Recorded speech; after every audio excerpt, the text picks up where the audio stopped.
He fell ill, but they couldn't figure out what is wrong with him.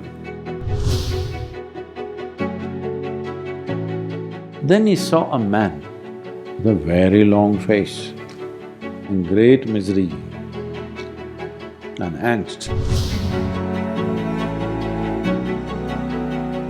A one-pointed mind is something that nobody can stop. If you want to evolve above the intellect, it needs a conscious effort.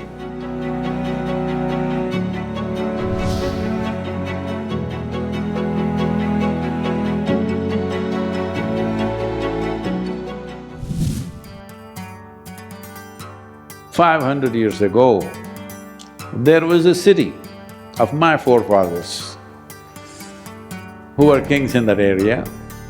This city was the richest city on the planet 500 years ago. Please look it up, it's called Hampi. And suddenly one day Krishna Devaraya fell ill. That was the king's name. He fell ill. And physicians came and examined him in many ways, but they couldn't figure out what is wrong with him. But he was sinking away. Nearly at the doors of death, then he called for his friend and advisor, whose name was Tenali Ramakrishna.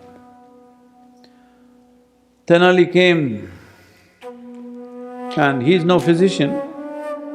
He didn't know what to do. So the king sought his help, but he doesn't know what to do, he's not a physician. So confused, he walked away into the town and he was walking around in the marketplace. Then he saw a man with a very long face, in great misery and angst. Tenali went up to him, "Hey, what's wrong? Why are you looking like this?" He said, "I am in the sandalwood business. Because a large stock was available somewhere, I took a huge debt and bought this entire sandalwood. Now if I don't sell quickly, I will be finished. People who have lent me money are not going to leave me alive. The only way I can sell this sandalwood is the king must die." When kings died, always the cremation was done with sandalwood. Nobody else can afford it.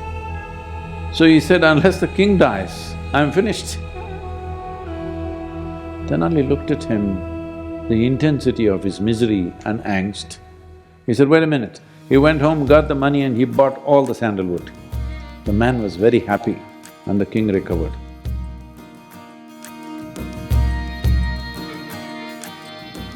It's not a joke. You must understand, in moments of anger, in moments of hatred, in moments of fear and angst, your mind becomes one-pointed. A one-pointed mind is something that nobody can stop.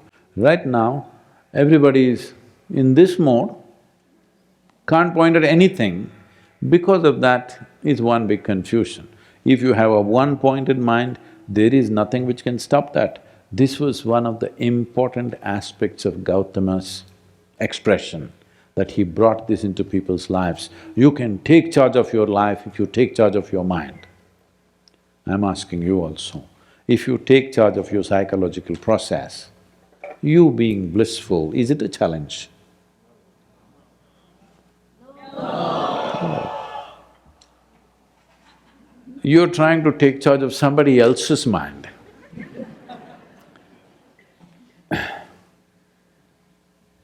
One day, Shankaran Pillai and his wife went to the marriage counselor.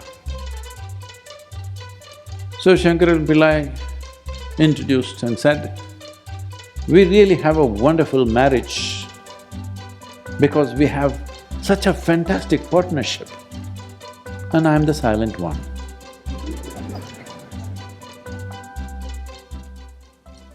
So this whole process of rising above the mind, which means a Buddha, becoming a Buddha. You must understand that's not his name is Gautama Siddhartha. Buddha is a state. That means if you're above your intellect, you're a Buddha. If you're in the intellect, you're a non-stop suffering human being. If you're below the intellect, we can call you a Buddhu.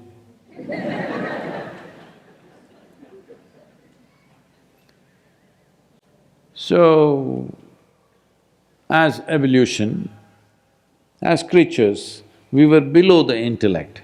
Slowly, we evolved into the intellect. Now if you want to evolve above the intellect, it needs a conscious effort. Don't wait for Mother Earth to do it for you. It may happen after a million years, but you won't be there.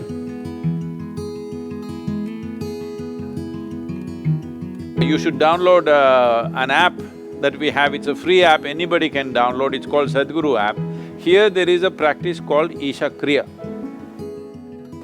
This is a simple way of bringing awareness to what is your body and what is you, what is your mind and what is you. Once there is a tiny little bit of space between you and your body, between you and your mind, this is the end of suffering.